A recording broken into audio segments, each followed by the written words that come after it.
이 사무엘상은 지금부터 한 3100년 전에 이스라엘에서 일어난 사건을 기록한 역사서죠. 그때 이스라엘이 숙적 블레셋과 이제 전쟁을 하게 되는데 처음에 3,000명을 내보냅니다.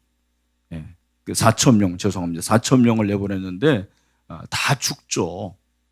그래서 여러분, 이러면은 이제 보통 민족은 뭐 어떻게 될지 모르지만 하나님의 백성이라면 어떻게 됩니까? 하나님께 질문을 해야 됩니다. 하나님, 우리가 무슨 잘못을 했습니까? 무엇을 해야 됩니까? 그런데 이들이 그렇게 하지 않고 눈에 보이는 어떤 것들만 생각해 가지고는 자기들이 결정을 하게 되는 거죠. 어떤 결정을 합니까? 군사들을 좀 많이 내보내야 되겠다. 그래서 4,000명 대신에 이번에는 3만 명을 내보내는 거죠. 뿐만 아니라 지난번에 우리가 법궤를 내보내지 않아서 졌나 보다. 그래서 이번에는 법궤를 내보내야 되겠다라고 해서 법궤를 내보내는 것입니다. 아마 우리 친구들 중에서는 법궤가 뭔지 모르는 그런 친구도 있을지 모르겠는데, 법궤는 하나님이 함께 하신다라는 그런 의미의 거룩한 물건, 성물이죠. 그래서 법궤를 내보내려니까 법궤는 어떻게 나르죠? 법궤는 매야 돼요. 그래서 그 당시에 대제사장이었던 홈리와 비느하스로 출전을 하게 되는 것입니다. 그런데 블레셋 군사들이 보니까 이스라엘 군사들이 법궤를 메고 오는 거예요. 법궤를 앞세우는 거죠. 그러니까 그들도 하나님의 법궤가 얼마나 대단한지, 위력이 있는지를 이미 알고 있었어요. 그러니 블레셋 군사들이 어떻게 생각할까요? 야, 이 전쟁은 졌다. 이왕 이렇게 됐으니까 우리가 이판사판 죽기로 싸워보자 해가지고 그렇게 전쟁을 하게 되는 거죠. 그 결과 누가 이겼습니까? 블레셋이 이기죠. 이스라엘 군사들이 전멸을 하고 법궤도 빼앗기게 됩니다. 이 소식을 실로에 있는 대제사장 엘리에게 전령이 전하게 되는 거예요. 큰일 났습니다, 대제사장님. 이스라엘 군사들이 다 죽었습니다. 그리고 대제사장님의 두 아들 홈리와 비느하스도 죽었어요. 그리고 또 뭐냐 했더니 하나님의 궤를 빼앗겼습니다. 하나님의 궤를 빼앗겼다라는 것은 하나님의 임재가 떠났다라는 거잖아요. 그 소식을 듣자마자 엘리가 의자에서 넘어져 가지고는 죽게 되는 거죠. 그리고 그 엘리 대제사장의 아들 비느하스의 아내, 며느리죠. 그러니까 그 며느리가 임신을 해서 해산을 앞두고 있었는데 하나님의 법궤를 빼앗기고 그리고 자기 남편이 죽었다라는 소식에 놀래서 그만 임신을 하면서 죽는 거예요. 그렇죠? 그래서 그 해산을 하는 가운데서 아들을 낳았는데 그 아들 이름을 뭐라고 합니까? 이가봇이라 그렇게 얘기를 하고 있는 것입니다. 여러분, 여기서 이 이가봇이라고 하는 이 말을 오늘 21절, 22절 말씀 우리가 읽지는 않았지만 한번 읽어보도록 하겠습니다. 21절, 22절입니다. 시작. 이르기를 영광이 이스라엘에서 떠났다 하고 아이 이름을 이가봇이라 하였으니 하나님의 궤가 빼앗겼고 그의 시아버지와 남편이 죽었기 여기 보니까 때문이라. 이가봇이라는 것은 우리말 성경의 이가봇인데 히브리어는 이 카보드예요. 카보드가 떠났다라는 것입니다. 그리고 21절입니다. 22절 시작. 또 이르기를 하나님의 궤를 빼앗겼으므로 영광이 이스라엘에서 떠났다 하였더라. 여기 이 영광이 뭐라고요? 카보드라는 히브리어인데 이 영광이 떠났다. 그래서 아들의 이름을 이가봇이라고 그렇게 짓는 것입니다. 저는 이제 유년중실학교 시절부터 성경을 읽고 그리고 말씀을 들었는데 성경에 나오는 인물들이 너무 참 재미가 있는 이야기들이더라고요. 근데 제가 어린 마음에 어느 날 이렇게 잘 보니까 성경의 이름들이 성이 대부분 이가 많더라고요. 보니까 유명한 사람들이 이삭부터 시작해가지고 또 야곱의 이름이 뭐였죠? 이스라엘. 그리고 또 이사야. 그리고 이스마엘. 이가 너무 많은 거예요. 근데 어린 마음에 이 본문이 너무 두려운 마음이 생겨가지고 아들을 낳으면 절대 이름은 이가봇이라고 지으면 안 되겠구나. 그런 생각을 했어요. 그리고 성경에 나오는 인물 중에서 딸이면 절대로 짓지 않아야 될 이름이 뭘까요? 이세벨입니다. 그런 생각을 제가 한 적이 있습니다. 여러분, 이 이가봇이라는 것은 하나님의 영광이 떠났다라는 거죠. 하나님의 영광이 떠난 것인데 이 엘리 가정은 신앙에서 실패한 겁니다. 그죠? 그리고 인생에서 실패하고 무엇보다도 신앙 교육에서, 자녀 교육에서 실패한 가정이 되었습니다. 그래서 이가봇의 가정이 된 거죠. 우리가 왜 이가봇의 가정이 될까? 그 원인이 무엇일까? 제가 오늘 같이 여러분과 함께 생각을 해보려고 그래요. 첫 번째는 하나님을 존중히 여기지 않았기 때문입니다. 하나님을 존중히 여기지 않은 거죠. 저는 개인적으로 사무엘상의 핵심 구절이 2장 30절 하반절이라고 생각을 합니다. 사무엘상 2장 30절 하반절인데 여기 존중이다 이 단어도 카보드에서 나온 형용사형이에요. 그러니까 여러분 이 카베드 다 같이 영광의 의미인데 이것은 무겁다라는 의미가 있어요. 무겁다. 우리말의 존중인데 이 존중은 높이며 귀하게 여긴다 그런 말입니다. 엘리 가정은 자녀 교육에 실패하고 신앙생활에서 실패했습니다. 원인이 무엇인가? 하나님을 존중히 여기지 않은 거예요. 하나님을 높이 여기고 하나님을 귀하게 여기지 않았습니다. 아니 오히려 하나님을 멸시하고 하나님을 경멸히 여겼다고 그랬어요. 특별히 그의 두 아들 홈리와 비느하스가 그랬죠. 2장 11절에 보니까 뭐라고 그랬습니까? 이 소년들의 죄가 여호와 앞에 심히 크면 그들이 여호와의 제사를 뭐 했다고 그럽니까? 멸시함이었더라. 이 멸시한 것은 존중의 반대죠. 소홀히 한 것입니다. 경멸히 한 것입니다.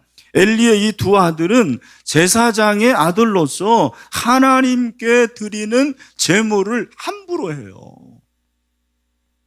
그래서 제물을 백성들이 가져오면 그 고기를 삶는데 여러분이 아까 보신 대로 3살 갈고리로 이렇게 휘저어가지고 나오는 그 고기를 자기들이 다 취하고 먼저 먹습니다.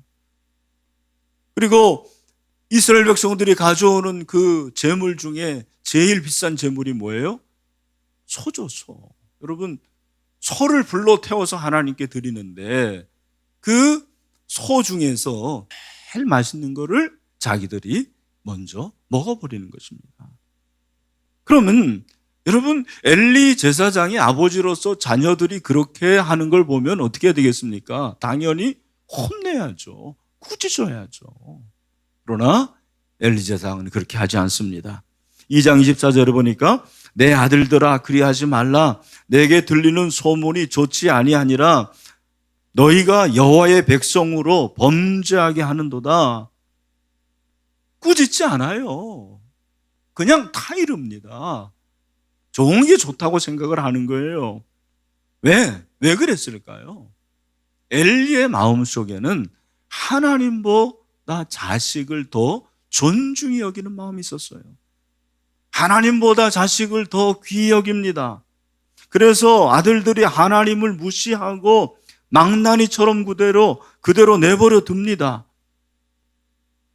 오늘 우리 부모들이 자녀들이 하나님을 존중히 하지 않는 것에 대해서는 꾸짖을 수 있어야 됩니다.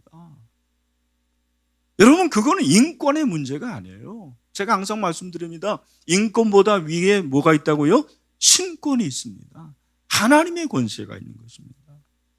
그러니까 우리 친구들도 내가 하나님을 섬기지 않아서 부모님들이 혼내면, 꾸짖으면 그것을 받아들일 수 있어야 돼요. 그것이 옳은 것입니다.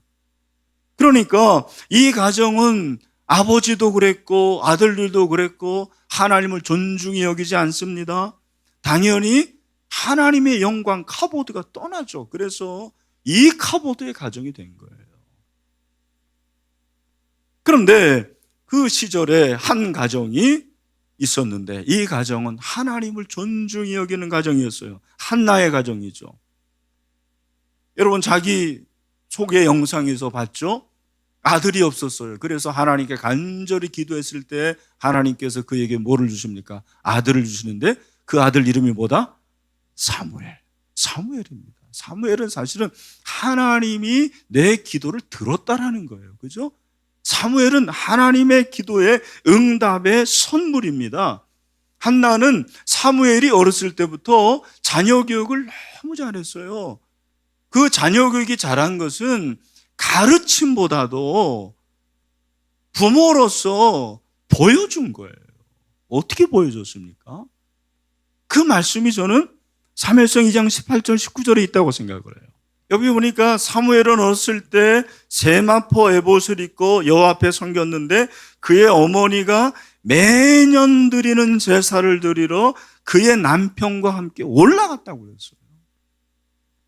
매년 하나님께 제사합니다. 하나님께 예배합니다. 근데 그때 사무엘이 입는 작은 에봇을 지어서 갖다 주는 거예요. 얼마 전에도 우린과 둠밈 살펴봤습니다.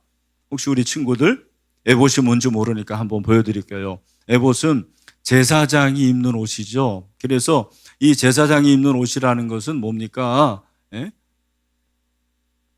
그 옷이 보통 옷과는 달랐어요.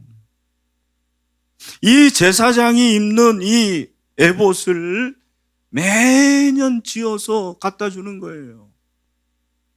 왜? 여러분 생각해 보세요. 한나가 얼마나 사무엘을 사랑했겠습니까? 그 사랑하는 아들과 함께 살고 싶었겠죠. 그런데 그는 하나님께 약속했어요. 어떻게? 내가 이 아들을 하나님께 바치겠습니다. 그래서 실로 성막에 그를 바칩니다. 그가 매년 그 성막에 올라올 때마다 집에서 옷을 짓는 거예요. 그 옷을 짓는 것은 자기 아들이 아닌 하나님의 일꾼으로 인식을 하면서 이 아들을 하나님께 올려드리면서 그 옷을 지어서 갖다 준 것입니다. 그러니까 자기 아들보다도 하나님의 아들이라는 거예요. 하나님의 자녀라는 것입니다. 그 정도로 하나님을 존경하고 하나님을 존중하고 하나님을 섬기고 사랑했습니다. 최고로 여겼어요. 아들보다도 하나님을 소중히 여겼습니다. 그래서 한나의 가정은 하나님의 영광이 임하는 카보드의 가정이 되었습니다. 여러분 두 가정의 차이가 무엇입니까? 하나님을 존중히 여기느냐, 존중히 여기든지 않느냐의 차이입니다. 하나님을 존중히 여기는 것이 무엇입니까? 하나님을 섬기고 하나님을 높이는 것입니다. 이 세상에 어떤 사람보다 하나님을 두려워하는 것이 하나님을 존중히 여기는 것입니다. 이 세상에 어떤 것보다도 하나님을 더 사랑하는 것이 하나님을 존중히 여기는 것이죠. 여러분이 하나님을 정말 존중하십니까? 하나님을 정말 두려워하고 사랑하십니까? 바로 이것이 카보드와 이카보드의 차이점이에요. 저는 우리 신일교회 모든 성도들, 우리 다음 세대 친구들이 하나님을 존중히 여겨서 카보드의 가정이 될 수 있게 되기를 주님의 이름으로 축원합니다. 또 한 가지는 말씀을 존중히 여기지 않았기 때문에 그렇습니다. 그 당시 이스라엘 백성들의 영적 상태가 3장 1절에 나오는데 아이 사무엘이 엘리 앞에서 여호와를 섬길 때에는 여호와의 말씀이 희귀하여 이상이 흔히 보이지 않았더라. 여기 말씀이 희귀했다, 이상이 흔히 보이지 않았다 같은 말이에요. 말씀이 없으면 비전이 없어요.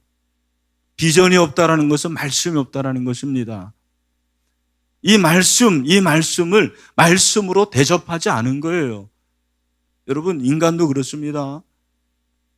내가 다른 사람이 나를 대접하면 나도 그 사람을 대접해요. 예수님이 마태복음 7장 12절에서 뭐라고 그럽니까?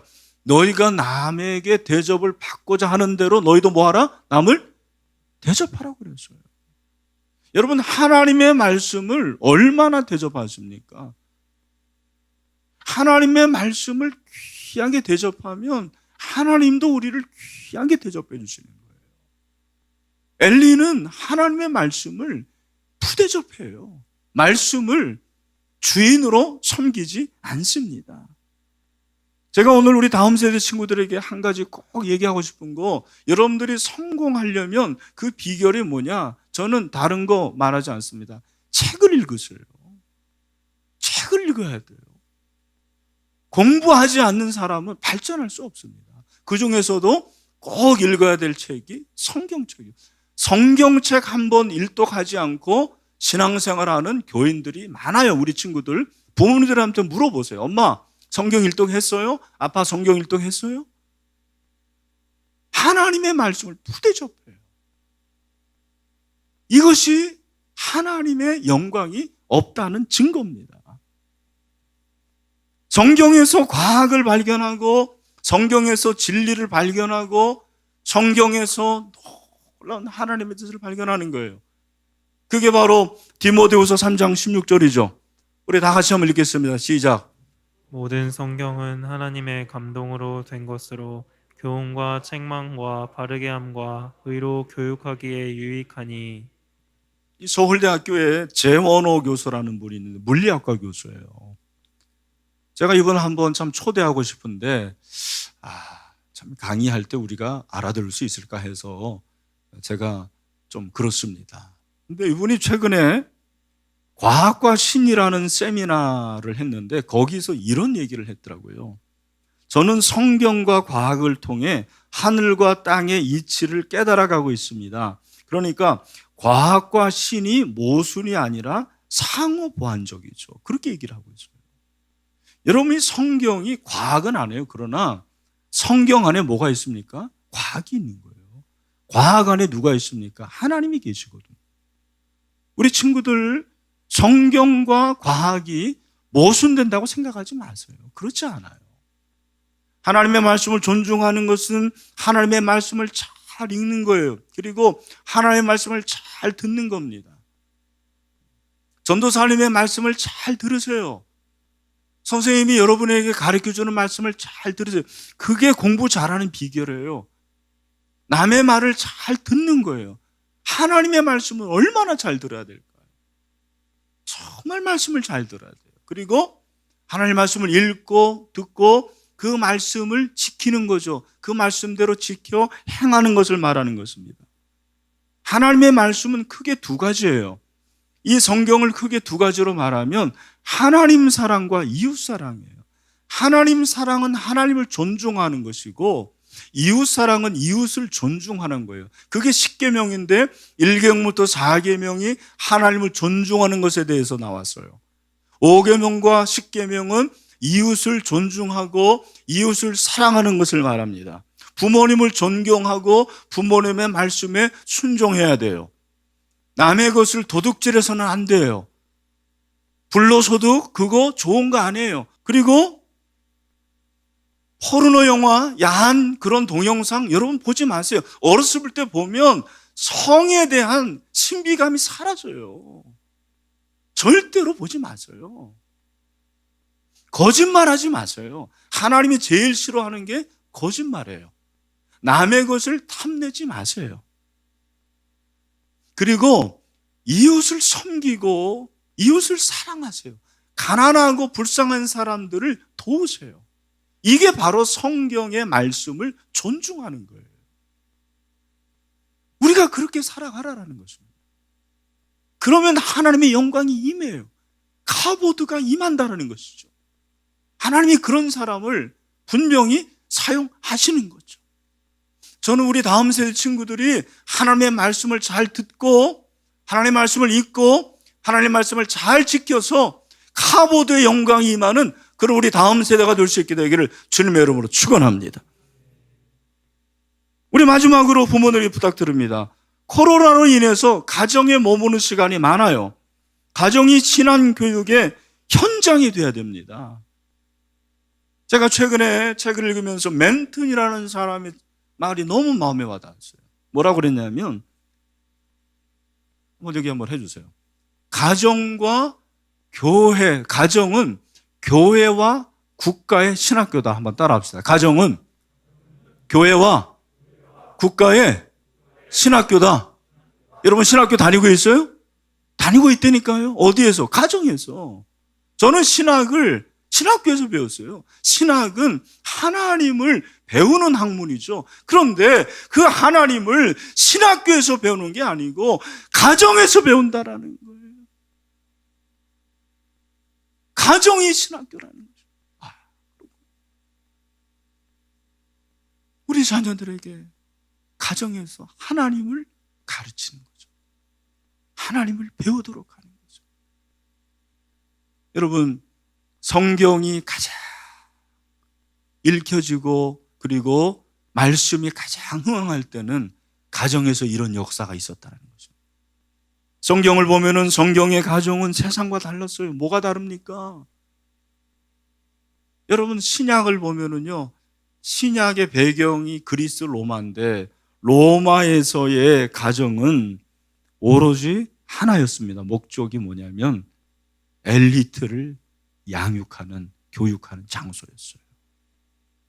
우리가 그 영향을 받은 것 같아요. 오늘 우리의 가정은, 대한민국의 가정은 대학교를 보내는 양성소잖아요. 성경이 말하는 가정교육의 목표는 그게 아니에요. 물론 대학교 잘 가야 됩니다. 좋은 대학 가야 돼요. 그러나 그것이 최고의 목표가 아니라는 거예요.